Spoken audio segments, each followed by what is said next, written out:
Judul cerita kali ini saya beri judul Keadaan Makhluk Setelah Bangun dari Kubur. Assalamualaikum warahmatullahi wabarakatuh. Pertama-tama dan yang lebih utama kita panjatkan puja-puji dan syukur kita kehadirat Allah Subhanahu wa Ta'ala. Sholawat dan salam semoga tetap tercurah kepada junjungan kita Habibana wa Nabiana Kanjeng Nabi Muhammad Sallallahu Alaihi Wasallam. Telah diceritakan, sesungguhnya apabila makhluk telah dibangunkan dari kuburnya, maka berdirilah mereka dengan tegak di atas tempat dibangunkan selama 40 tahun. Mereka tidak makan, tidak minum, tidak duduk, dan tidak juga berbicara. Ditanyakan kepada Rasulullah Shallallahu Alaihi Wasallam, "Ya Rasulullah, bagaimanakah untuk bisa mengetahui orang-orang mukmin pada hari kiamat?" Maka Rasulullah menjawab, "Maka sesungguhnya umatku itu putih wajahnya, akibat dari bekas wudhu." Diterangkan dalam suatu hadits, apabila telah tiba hari kiamat, maka Allah Subhanahu wa Ta'ala membangunkan para makhluk dari kuburnya, kemudian datanglah para malaikat ke kuburnya, lalu menghapus debu-debu pada tubuh mereka kecuali pada bekas tempat sujud mereka. Maka tidaklah bekas sujud tersebut dihilangkan. Kemudian ada pemanggil dari hadapan Allah Subhanahu wa Ta'ala. Debu itu bukanlah debu kubur mereka, akan tetapi debu itu adalah debu-debu dari mihrab atau kiblat mereka. Maka tinggallah debu itu hingga mereka lewat Sirotol Mustaqim dan masuk ke surga, agar semua makhluk yang memandang mereka mengetahui bahwa mereka itu adalah pembantuku dan hambaku. Diriwayatkan dari Jabir bin Abdullah, beliau berkata, Nabi Shallallahu Alaihi Wasallam bersabda, apabila telah tiba hari kiamat dan semua orang dibangunkan dari kuburnya, maka Allah Subhanahu wa Ta'ala memberikan wahyu kepada malaikat Ridwan. "Wahai Ridwan, sesungguhnya aku telah mengeluarkan orang-orang yang berpuasa dari kuburnya dalam keadaan lapar dan haus, maka sambutlah mereka dengan makanan goreng-gorengan dan buah-buahan dari surga." Kemudian malaikat Ridwan memanggil-manggil, "Wahai Gilman dan Wildan," yaitu para pelayan di surga yang terdiri dari anak-anak yang belum sampai akil baligh. Kemudian mereka datang dengan membawa mangkok-mangkok dari cahaya, kemudian berkumpullah mereka di sisi malaikat Ridwan yang jumlahnya lebih banyak daripada tetesan air hujan bintang-bintang di langit, dan juga daun-daun pepohonan. Mereka membawa buah-buahan yang banyak, makanan yang lezat, serta minuman yang menyegarkan. Mereka menjemput orang-orang yang ahli puasa dan memberikan makanan kepada mereka seraya berkata, "Makan dan minumlah dengan nikmat apa yang pernah kamu makan pada masa yang lampau."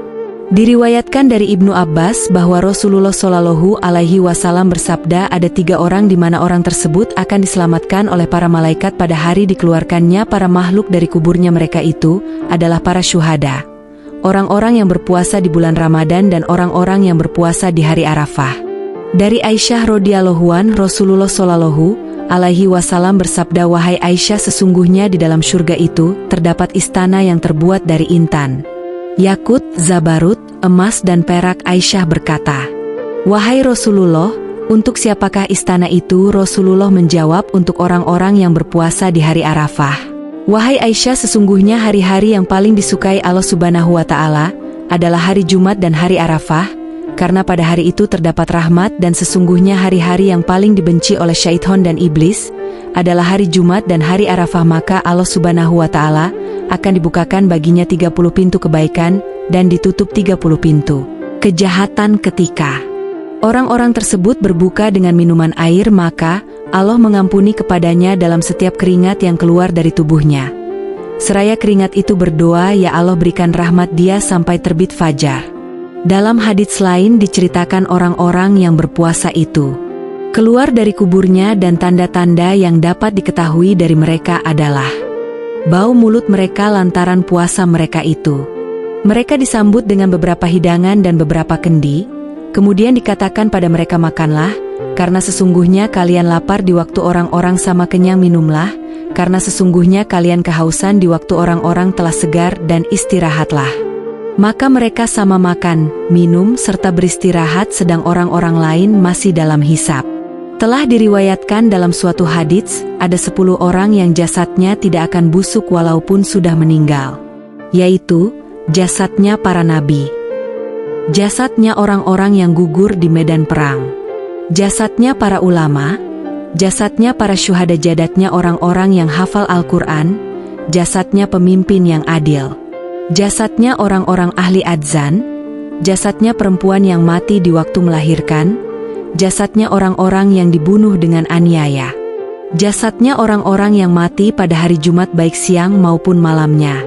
Rasulullah bersabda pada hari kiamat manusia dikumpulkan sebagaimana keadaan waktu dilahirkan dari rahim ibunya, dalam keadaan telanjang serta tidak beralas kaki. Aisyah berkata, "Apakah laki-laki dan perempuan bersama?" Nabi menjawab, "Ya." Bersama-sama, maka Aisyah berkata, "Aduh, jelek sekali." Sebagian mereka dapat melihat pada sebagian yang lain, kemudian Nabi menepuk pundak Aisyah.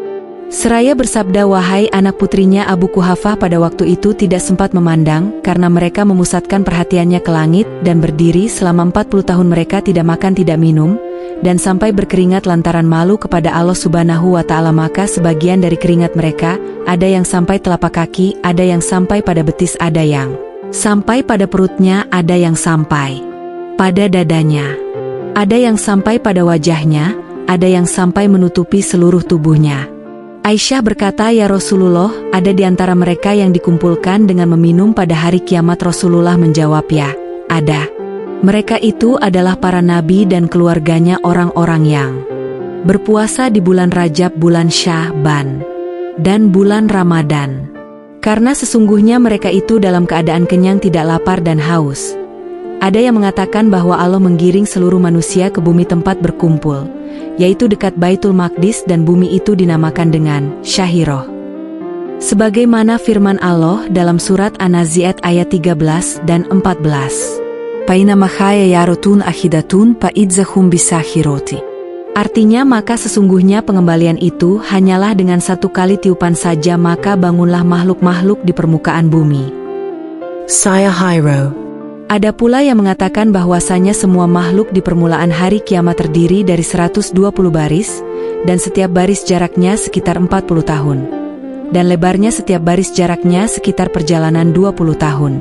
3 baris merupakan barisan orang-orang beriman, sedang sisanya barisan orang-orang kafir. Rasulullah bersabda, "Sesungguhnya umatku terdiri dari 120 baris, dan inilah hadis yang paling sahih."